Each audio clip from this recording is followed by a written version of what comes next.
90 రోజుల కోర్సు పూర్తి చేస్తే చాలు 100% ప్లేస్మెంట్ సపోర్ట్ తో సాఫ్ట్వేర్ జాబ్ మీ సొంతం. వెంటనే కోడ్ జ్ఞాన్ డెస్టినేషన్ ని సంప్రదించండి. నమస్తే, వెల్కమ్ టు సుమన్ టీవీ. నేను మీ యాంకర్ సరి. మార్చ్ నెలలో ద్వాదశ రాశుల వారికి ఎలా ఉండబోతుంది, వారు ఎలాంటి పరిహారాలు చేసుకోవాలి, వీటి గురించి ఇన్ డీటెయిల్గా మనతో చెప్పడానికి వేదిక్ ఆస్ట్రాలజర్ ఉమా గారు ఉన్నారు. వారిని అడిగి తెలుసుకుందాం. నమస్కారం గురుగారు. నమస్తే అమ్మా. ద్వాదశ రాశుల వారికి మార్చ్ నెలలో గ్రహ సంచారం ఎలా ఉండబోతుంది? అందరికీ నమస్కారం అండి.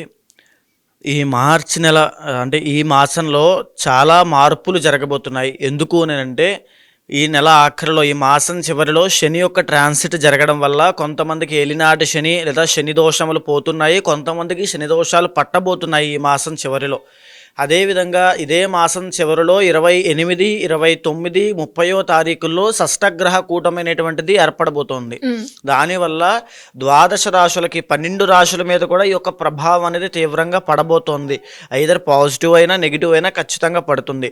దాని గురించి డిస్కస్ చేసుకోవాలి అండ్ దాని గురించి తగిన జాగ్రత్తలు కూడా చెప్పాలి. అదేవిధంగా ఈ మాసంలో రవి యొక్క ట్రాన్సిట్ కూడా మార్చి 15వ తారీఖు తర్వాత జరగబోతోంది.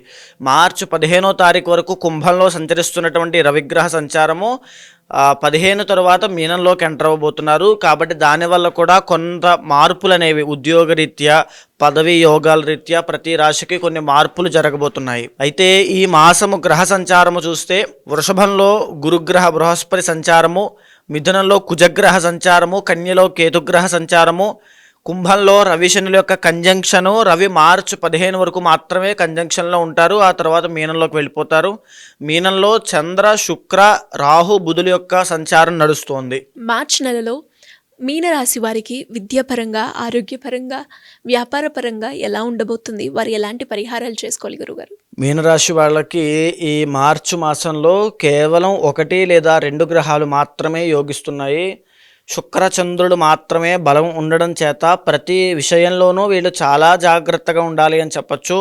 మొదటిగా వీళ్ళ యొక్క ఇది చూస్తే కనుక లగ్నంలో వీళ్ళకి రాహు యొక్క సంచారం నడుస్తోంది. దీనివల్ల ఆరోగ్యపరమైన ఇబ్బందులు, ఆర్థిక నష్టము, సంపాదించిందంతా వెళ్ళిపోవడం లాంటివి ఎన్నో కనబడుతున్నాయి. అదేవిధంగా లగ్నంలోనే ఈ యొక్క బుధుడి యొక్క సంచారం వల్ల కుటుంబ సభ్యులతో దూరం అవ్వడము, వాళ్ళ నుంచి వాళ్ళ యొక్క అభిప్రాయాలకి వీళ్ళ అభిప్రాయాలకి భేదాలు వచ్చి కలహాలకి దారితీయడం లాంటివి ఎన్నో కనబడుతున్నాయి. చాలా జాగ్రత్తగా ఉండండి. 3వ స్థానంలో గురుగ్రహ సంచారం నడుస్తోంది. దీనివల్ల ఫ్లో ఆఫ్ ఇన్కమ్ అనేటువంటిది కాస్త ఇబ్బంది పడడం లాంటివి జరగచ్చు. కాబట్టి కాస్త జాగ్రత్తగా ఉండండి. 4వ స్థానంలో కుజగ్రహ సంచారం అంత యోగించడం లేదు. ఇక 7వ స్థానంలో కేతుగ్రహ సంచారం వైవాహిక జీవితంలో ఉన్న వాళ్ళకి మానసిక ఒత్తిడి, దూరం అనేటువంటిది కనబడుతూ ఉంటుంది. అభిప్రాయ భేదాలు, మిస్అండర్స్టాండింగ్స్ కానీ, మిస్కమ్యూనికేషన్ కానీ ఇవన్నీ వచ్చి కాస్త ఇద్దరి మధ్యలో వాగ్వివాదాలకి దారితీసే అవకాశం ఉంటుంది. అదేవిధంగా వైవాహిక జీవితంలో కోర్టు పరమైన సమస్యలతో ఇబ్బంది పడుతున్న వాళ్ళకి కూడా ఇంకా జాప్యమే జరుగుతుంది. ఈ మాసమే ఒక కొలిక్కి వచ్చే అవకాశం ఏమీ కనబడట్లేదు. 12వ స్థానంలో రవి శనుల యొక్క సంచారం నడుస్తున్న కారణంగా ఆరోగ్యం పట్ల ప్రత్యేకమైన శ్రద్ధ ఖచ్చితంగా అవసరము. ఏలినాటి శనిలో ఉన్నారు కాబట్టి డబ్బులు విపరీతమైన ఖర్చు అవుతూ ఉంటాయి. లేనిపోని అపనిందలు, అవమానాలు, అనుమానాలు లాంటివి మీ మీద అభియోగాలు మోపడం వల్ల ఎంతో మనోవిచారం అనేటువంటిది ఎక్కువ అవుతుంది. చంద్రబలము మొదటి 10 రోజుల్లో ఉంది కాబట్టి కాస్త మనోధైర్యంతో ముందుకు వెళ్ళే అవకాశం కూడా ఉంటుంది. మానసిక ధైర్యాన్ని పెంచుకుని మీ ప్రయత్న బలాన్ని పెంచినట్లయితే తప్పకుండా గొప్ప విజయాన్ని, ఆకస్మిక ధన లాభాలని, వస్త్ర లాభాలని, సువర్ణ లాభాలని, వాహన సౌఖ్యాన్ని ఖచ్చితంగా చూస్తారు. ఈ యొక్క మాసంలో శుక్రబలం ఉంది కాబట్టి విందు వినోద కార్యక్రమాల్లో పాల్గొనడము, శుభకార్యాల్లో పాల్గొనడము, లేకపోతే తీర్థయాత్రలకు వెళ్ళడం లాంటివి, ఈ యొక్క లాంగ్ ట్రిప్స్ వేయడం లాంటివి జరిగే అవకాశం ఉంటుంది. ప్రేమ వ్యవహారాల్లో విజయం పొందే అవకాశం ఉంది. మిగతా అన్ని ఆస్పెక్ట్స్ ఆఫ్ లైఫ్లోనూ ఇబ్బందులు ఉన్నాయి కాబట్టి ఇంటర్నల్ జాతకం ఖచ్చితంగా చాలా అవసరము.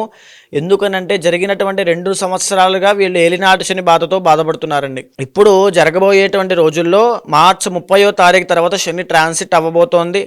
అయిన తరువాత వీళ్ళకి శని లగ్నంలోకి రాబోతున్నాడు.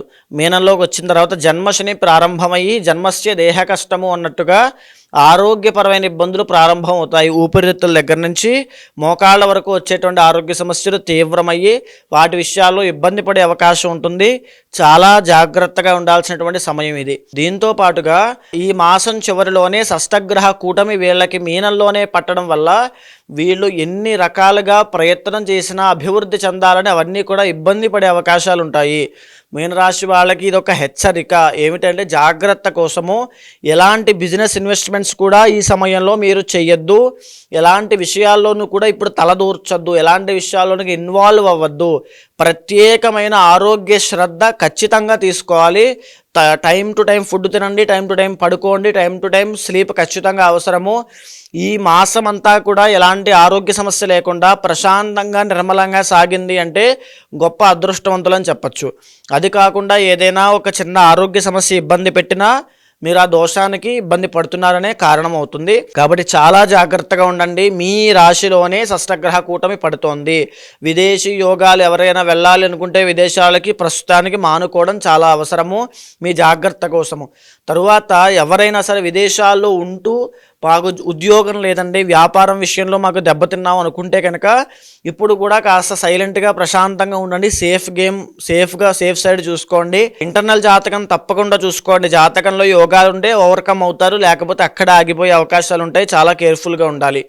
దీంతో పాటుగా శని రాహుల కంజంక్షన్ కూడా వీళ్ళకి రాబోయే రోజుల్లో ఈ షష్టగ్రహ కూటమి వల్ల పడుతోందని దీర్ఘకాలిక ఆరోగ్య సమస్యలు వీళ్ళకి పట్టబోయే అవకాశాలు కనబడుతున్నాయి. కాబట్టి చాలా జాగ్రత్తగా ఉండండి ఆరోగ్యం పట్ల. ఇకపోతే వచ్చిన డబ్బుని సద్వినియోగం చేసుకునేలాగా, వచ్చిన డబ్బుని దాచుకునేలాగా, సేవ్ చేసుకునేలా చూసుకోండి. లేకపోతే విపరీతమైన ఖర్చులకి దారి తీస్తాయి. కాబట్టి వెరీ కేర్ఫుల్గా ఉండండి. ఎలాంటి పరిహారాలు చేసుకోవాలి గురుగారు? వీళ్ళు ఖచ్చితంగా ఇంటర్నల్ జాతకం చూసుకుని తగినటువంటి శాంతి పరిహారములు, పూజలు కానీ, హోమాలు కానీ, జపాలు కానీ, జప హోమార్చనాభిషేక విధి అన్నట్టుగా అవన్నీ కూడా తప్పకుండా ఈ మాసంలో ఖచ్చితంగా ఆచరించి తీరాలండి. జాతకరీత్యా ఎవరికైనా ఎలాంటి సమస్యలు ఎదుర్కొన్నప్పటికీ దానికి తగ్గట్టుగా పరిష్కారాలు చేసుకోవాలి అంటే ఏ విధంగా మిమ్మల్ని అప్రోచ్ అయ్యే ఛాన్స్ ఉందంటారు గురుగారు? తప్పకుండా అమ్మా.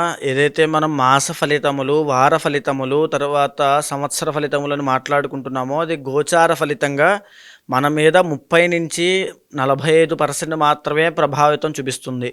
మిగతా పర్సెంట్ అంతా కూడా ఇంటర్నల్ జాతకం మీద ఆధారపడి ఉంటుంది. కాబట్టి కంగారు పడాల్సిన పని లేదు. కొన్ని రాశుల వారికి యోగాలు బాగాలేని డిసప్పాయింట్ అవ్వాల్సిన పని లేదు.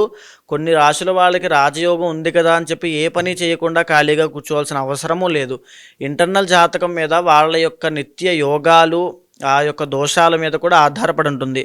సో ఎవరైనా సంప్రదించాలనుకుంటే కింద కనిపించేటువంటి నెంబర్కి కాంటాక్ట్ చేయండి. తప్పకుండా మా వాళ్ళు మీకు పూర్తి వివరాలు ఇస్తారు. దాన్ని బట్టి తప్పకుండా ఇంటర్నల్ జాతకం చూసి దాన్ని గోచారంతో సమన్వయం చేసి ఏ సమస్యతో మీరు బాధపడుతున్నారో అది తెలుసుకున్న తర్వాత దానికి సరైనటువంటి పరిష్కారము, ఏదైతే పరిహారం పూజలు ఉంటాయో అవి చేయించి తప్పకుండా మీకు ఆ రిజల్ట్ వచ్చేలా చేస్తాను. ధన్యవాదాలు గురుగారు. నమస్తే అమ్మా. సుమన్ టీవీలో మీ పర్సనల్ అండ్ బిజినెస్ ప్రమోషన్స్ కోసం కింది నెంబర్కి కాంటాక్ట్ చేయండి.